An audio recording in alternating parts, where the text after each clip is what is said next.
வேதம் கேட்போம். 82ஆம் சங்கீதம். ஆசாபின் சங்கீதம். தேவ சபையிலே தேவன் எழுந்தருளி இருக்கிறார். தேவர்களின் நடுவிலே அவர் நியாயம் விசாரிக்கிறார்.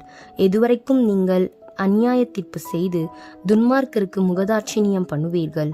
ஏழைக்கும் திக்கற்ற பிள்ளைக்கும் நியாயம் செய்து சிறுமைப்பட்டவனுக்கும் திக்கற்றவனுக்கும் நீதி செய்யுங்கள். பலவீனனையும் எளியவனையும் விடுவித்து துன்மார்க்கரின் கைக்கு அவர்களை தப்புவியுங்கள்.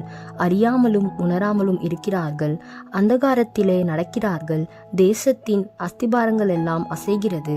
நீங்கள் தேவர்கள் என்றும் நீங்கள் எல்லாரும் உன்னதமானவரின் மக்கள் என்றும் நான் சொல்லியிருந்தேன். ஆனாலும் நீங்கள் மனுஷரைப் போல செத்து லோக பிரபுக்களில் ஒருவனைப் போல விழுந்து போவீர்கள். தேவனே எழுந்தருளும், பூமிக்கு நியாய தீர்ப்பு செய்யும். நீரே சகல ஜாதிகளையும் சுதந்திரமாக கொண்டிருப்பவர்.